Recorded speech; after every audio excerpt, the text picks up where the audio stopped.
बिस्मिल्लाहिर्रहमानिर्रहीम। अस्सलाम वालेकुम फ्रेंड्स, आप देख रहे हैं CSC guide official YouTube channel और मैं हूं Mohammad Irfan positive attitude with titanium thinking.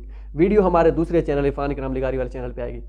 तो हम बात करेंगे आज एक मतलब कि ये एक माइंड में जो है घूमने वाला क्वेश्चन है, इसके बारे में हम आज डिस्कस करेंगे कि हमने अप्लाई करना है, चाइना स्कॉलरशिप के लिए अप्लाई करना है। तो उसके लिए सीएससी का फॉर्म काफ़ी सारे जो स्टूडेंट्स अप्लाई कर चुके होंगे उनके माइंड में ये क्वेश्चन ज़रूर आता होगा कि मैंने अप्लाई करना है, जिस यूनिवर्सिटी से मुझे एक्सेप्टेंस लेटर मिला है या जिस यूनिवर्सिटी में मेरा मेजर है, मुझे इस यूनिवर्सिटी में से मेजर है मेरा। लेकिन मसला ये है कि उस यूनिवर्सिटी का ना ही कोई यूनिवर्सिटी पोर्टल है और ना ही उनको डॉक्यूमेंट सेंड करने हैं। सिर्फ जब हम यूनिवर्सिटी को मेल करते हैं वो कहते हैं कि ये सीएससी का फॉर्म है, यहाँ पे जाके फिल करें studyinchina.csc.edu.cn, वहाँ पे जाके आप फॉर्म फिल करें और यही एप्लीकेशन है, इसके अलावा और कोई एप्लीकेशन नहीं है। तो इसका क्या किया जाए? क्या हम जो जहाँ क्योंकि आपके माइंड में ये आता होगा जिन दोस्तों ने अप्लाई किया होगा कि सीएससी का फॉर्म तो फिल करना ही करना होता है, ठीक है। जिस भी सीएससी स्कॉलरशिप के जिस यूनिवर्सिटी में भी अप्लाई करना हो सीएससी स्कॉलरशिप के लिए, चाइना स्कॉलरशिप के लिए, ठीक है, अगर उसका यूनिवर्सिटी का पोर्टल हो वहाँ पे तो जाके हम स्टेटस चेक करते हैं। पहले इन प्रोसेस होता है, फिर फाइनल रिजल्ट अनरिलीज, फिर ब्ला ब्ला ब्ला, ठीक है। तो इस तरह तो अब ना ही, या अगर सीएससी का फॉर्म हमने फिल करना हो उस यूनिवर्सिटी के लिए, सिर्फ सीएससी का फॉर्म और डॉक्यूमेंट्स भी सेंड करने हो, तब भी बात जो है माइंड में आती है कि चले हमारे डॉक्यूमेंट्स तो उनके पास पहुंचेंगे, हमारी एप्लीकेशन वो देखेंगे तो सही भाई इस बंदे की ये एप्लीकेशन है। अब चक्कर ये है कि हम जिस यूनिवर्सिटी में अप्लाई करना चाह रहे हैं उसमें सिर्फ और सिर्फ जो है सीएससी का ऑनलाइन एप्लीकेशन फॉर्म है, ना ही उनको डॉक्यूमेंट्स मेल करने हैं, ईमेल करने हैं, और ना ही हार्ड फॉर्म में सेंड करने हैं। कि क्या जो हम सीएससी स्कॉलरशिप का ऑनलाइन एप्लीकेशन फॉर्म फिल करेंगे उस यूनिवर्सिटी के लिए, तो हमारी क्या एप्लीकेशन काउंट होगी?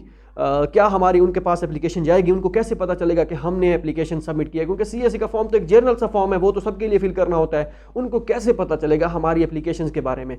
ठीक है, ये ना हो मैं अप्लाई करूँ, मेरे पास एक्सेप्टेंस भी हो, किसी और यूनिवर्सिटी में अप्लाई करूँ तो हो मे भी हो जाए, लेकिन यहाँ पे कर रहा हूँ है भी सीएससी का फॉर्म, एक्सेप्टेंस भी है, ये कोई और चक्कर ना हो जाए, इस तरह का कोई तो इसके बारे में हमें बताएं। और ये क्वेश्चन माइंड में ज़रूर आता है, क्योंकि आज से साल पहले मेरे माइंड में भी यही क्वेश्चन था कि ऐसी कोई यूनिवर्सिटी नहीं है जिसमें सिर्फ और सिर्फ सीएससी का ऑनलाइन एप्लीकेशन फॉर्म फिल करना हो, यूनिवर्सिटी का फिल ना करना हो, और सीएससी का तो फॉर्म फिल करना हो और साथ डॉक्यूमेंट सेंड करने हो, तब तो बात समझ में आती है। मेरे माइंड में ये था कि सीएससी का फॉर्म सिर्फ फिल नहीं करना, इसके साथ या तो सेंड करने होंगे डॉक्यूमेंट्स या यूनिवर्सिटी का फॉर्म होगा। सिर्फ और सिर्फ सीएससी का फॉर्म नहीं है, ऐसी कोई यूनिवर्सिटी नहीं है या ऐसा कोई तरीकाकार नहीं है, और ये एक्सेप्टेबल भी नहीं है। मेरे माइंड में था साल पहले, लेकिन ये ऐसा होता है। मान लें कि आप जिस यूनिवर्सिटी में अप्लाई करना चाहते हैं उस यूनिवर्सिटी का सिर्फ और सिर्फ सीएससी का ऑनलाइन एप्लीकेशन फॉर्म फिल करना है।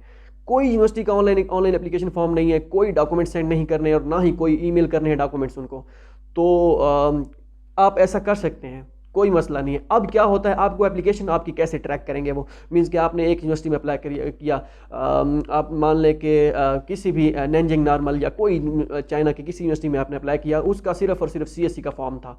या आप दलियन पॉलिटेक्निकल यूनिवर्सिटी या एक और यूनिवर्सिटी थी, मेरे माइंड में भूल गई, उसका सिर्फ और सिर्फ सीएससी का फॉर्म था। और भी काफ़ी सारी यूनिवर्सिटीज़ हैं।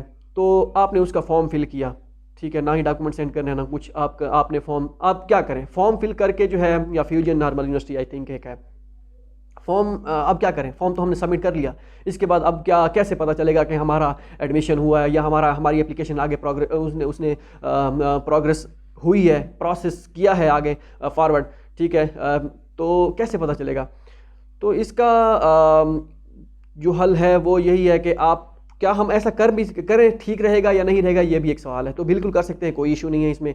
अगर आपको लगता है कि आपके पास एक्सेप्टेंस हैं, थोड़े 4-5 हैं या 6 हैं, तो उस यूनिवर्सिटी को आप स्किप कर सकते हैं अगर आप चाहें तो।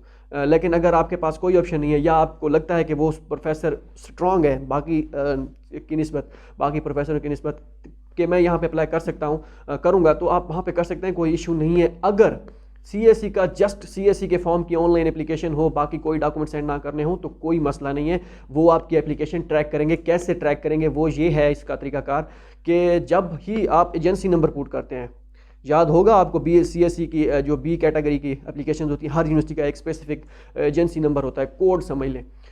तो वो उस कोड के ज़रिए आपकी एप्लीकेशन ट्रैक होती है, क्योंकि वो जब कोड आप इंटर करते हैं और उसके बाद उस कोड के साथ अपना फॉर्म सबमिट करते हैं, तो ऑटोमेटिकली उस यूनिवर्सिटी के रिकॉर्ड में खुद सीएससी के पास भी तो जाता है डाटा, उस यूनिवर्सिटी के पास स्पेसिफिक जो यूनिवर्सिटी होती है, क्योंकि वो स्पेसिफिक कोड होता है उस यूनिवर्सिटी का ख़ास।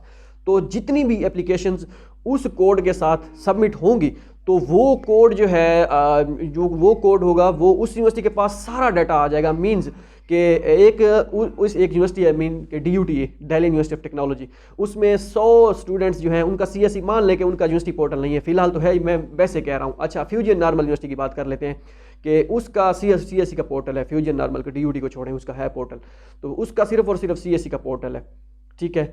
तो अब उसमें 100 स्टूडेंट्स ने अप्लाई किया, 100 स्टूडेंट ने CSE का फॉर्म फिल किया, ना ही यूनिवर्सिटी को डॉक्यूमेंट सेंड करने हैं फॉर एग्जांपल, और ना ही जो है उनको ईमेल करने हैं, ना ही उनको हार्ड फॉर्म में सेंड करने हैं। तो 100 अगर स्टूडेंट्स ने CSE का फॉर्म फिल करें वो करेंगे तो यूनिवर्सिटी के सिस्टम में ऑटोमेटिकली जो है उनके पास एसेस होती है CSE। अगर एक यूनिवर्सिटी को अब CSE के अंडर एक यूनिवर्सिटी आती है, उसको अथॉरिटी दी है कि आप ये स्टूडेंट सेलेक्ट करके देंगे, इतना तो उनके पास इतनी तो एसेस होगी कि वो स्टूडेंट्स देख सकेंगे कि इस कितने स्टूडेंट्स जो है हमारी यूनिवर्सिटी में उन्होंने अप्लाई किया है CSE स्कॉलरशिप के लिए, ठीक है। अगर 100 स्टूडेंट्स CSE का फॉर्म सबमिट करते हैं फ्यूजन नॉर्मल यूनिवर्सिटी में तो यूनिवर्सिटी के पास ऑटोमेटिकली वो 100 एप्लीकेशंस उनके पास डाटा आएगा, ठीक है। ये एक जिसे कहते हैं ना आंखों देखा सबूत है, ठीक है। आंखों मैं इतनी उसके वसूख के साथ कह सकता हूँ ये बात, ठीक हो गया, क्योंकि जितने स्टूडेंट्स आंखों देखा ये के मतलब के है प्रूफ, ठीक हो गया। उनके पास 100 यूनिवर्सिटीज़ का कोई अगर सस्ता दानिश्वर उठ के आके कहे कि ये एम ही छोड़ रहा है या इस तरह की कोई चीज़ें, तो इस चीज़ की मैं जो है दे सकता हूँ आपको प्रूफ, ऐसे दे सकता हूँ कि मतलब कि ये चीज़ देखी है, ठीक है। किसी एम ही हर बंदे से नहीं देखी, किसी स्पेसिफिक चीज़ की बात कर रहा हूँ मैं, ये बातें छोड़ें, ठीक है। तो ये बिल्कुल ठीक है। अगर 100 बंदे उस यूनिवर्सिटी में अप्लाई करते हैं CSE का फॉर्म तो उसके पास डाटा जाता है। इसका एक और भी चले मैं आपको बता देता हूँ, मैंने ये चीज़ टेस्ट करने के लिए, एक तो वो अलग है सबूत वाली चीज़ जो आंखों देखा हाल जिसे कहते हैं, ठीक है। मतलब कि जिस बंदे ने देखा है उसको मैं इतनी अच्छी तरह से जानता हूँ कि वो उसने ठीक देखा है जो ये रिकॉर्ड है, ठीक है। और उसके बाद दूसरी चीज़ मैंने खुद टेस्ट की कि एक यूनिवर्सिटी से मेरे पास एक्सेप्टेंस लेटर था। अब मैंने क्या किया, फॉर्म जो है उस स्टूडेंट्स को सेंड कर दिया। उस प्रोफेसर ने कहा कि ये मेरा असिस्टेंट है, आप इससे रब्ता करें, ये जो है सारी जो भी मसला होगा उसके साथ उससे डिस्कस कर लेना। तो मैंने फिर उसको कहा कि भाई ऐसा ऐसा सीन है उस यूनिवर्सिटी। अब मुझे यूनिवर्सिटी का बिलीव मी मुझे यूनिवर्सिटी का नाम भूल गया कि वो यूनिवर्सिटी कौन सी थी, वो दिल्ली में थी कोई यूनिवर्सिटी, उसका सिर्फ और सिर्फ CSE का फॉर्म था। तो मैंने उससे फिर कहा कि भाई ये क्या चक्कर है, इसमें मैं अप्लाई करना चाहता हूँ कि क्या हिसाब किताब। उसने अपने इंटरनेशनल ऑफिस से रब्ता किया या किसी जो है जो भी है उनकी स्टाफ में जो बंदा था जो डील करता था उससे रब्ता किया। उसने कहा आप इसको कहें CSE का फॉर्म सबमिट करें। तो CSE का फॉर्म मैंने क्या किया, सबमिट किया। उसके बाद मैंने चीज़ टेस्ट करने के लिए कि भाई CSE का फॉर्म सबमिट करके मैंने विड्रा कर दिया। वो जो CSE का फॉर्म सबमिट किया था वो मैंने डाउनलोड करके उस स्टूडेंट्स को सेंड किया कि आप उसे सेंड करें कि ये इस बंदे ने CSE का फॉर्म सबमिट कर दिया है। तो उसने उसको सेंड किया। तो उसने फिर क्या कहा कि भाई इसका तो डाटा नहीं आ रहा, रिकॉर्ड नहीं आ रहा। रिकॉर्ड कैसे आता, मैंने फॉर्म जो विड्रा कर दिया था। तो फिर मैंने दोबारा फॉर्म सबमिट करके दोबारा उसे जो है कहा कि उसने फिर दोबारा चेक किया, उसने कहा हाँ अब ठीक है। तो अगर सिर्फ CSE का फॉर्म सबमिट था, कोई यूनिवर्सिटी का फॉर्म सबमिट नहीं था, कोई डॉक्यूमेंट्स ईमेल नहीं करने थे, मैंने उसको अगर फॉर्म सबमिट किया इट मीन्स कि उनके पास रिकॉर्ड था, सिर्फ फॉर्म सेंड किया उनको मैंने कि मैंने ये फॉर्म सबमिट कर दिया है, आप आगे पता करवाएं उससे जो बंदा है इंटरनेशनल ऑफिस का आपके अथॉरिटी जो भी डील कर रही है।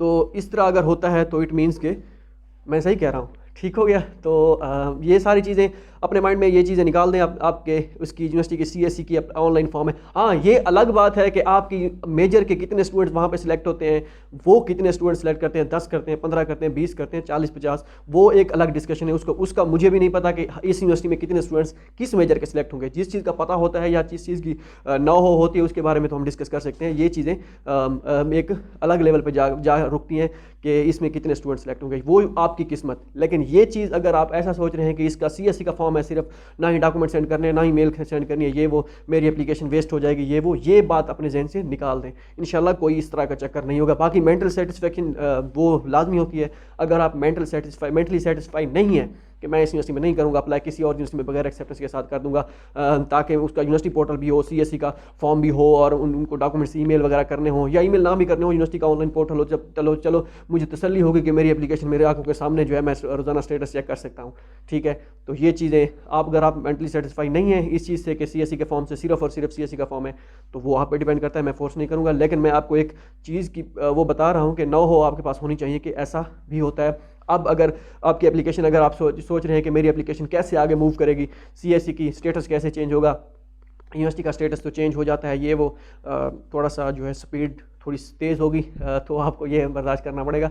बाकी अगर आप सोच रहे हैं कि CSE का फॉर्म जो है मेरा सबमिट हो गया, स्टेटस कैसे आगे फॉरवर्ड होगा, तो मतलब मूव करेगा, चेंज होगा, पैसे पहले जो सबमिटेड होता है, फिर उसके बाद इन प्रोसेस होता है, इन प्रोग्रेस होता है, इन प्रोसेस नहीं, आई थिंक हाँ इन प्रोग्रेस होता है। उसके बाद आप जो नया स्टेटस मार्केट में आया था, your documents has been sent to dispatching authority, इस तरह का कोई था, तो वो होता है। तो इस तरह आगे आपकी एप्लीकेशन मूव करती है, तो उस तरह उसका कोई चक्कर नहीं है। ये थी इन्फॉर्मेशन जो थोड़ी बहुत थी मेरे पास, और क्योंकि ये दो चीज़ें मैंने आपको बता दी, दो मुख्तलिफ ज़राए के समझ लें आप, एक तो मैं था, दूसरा कोई और जिससे मैंने पता किया था। मिलते हैं अगली वीडियो में, दो में याद रखिएगा। अल्लाह हाफ़िज़।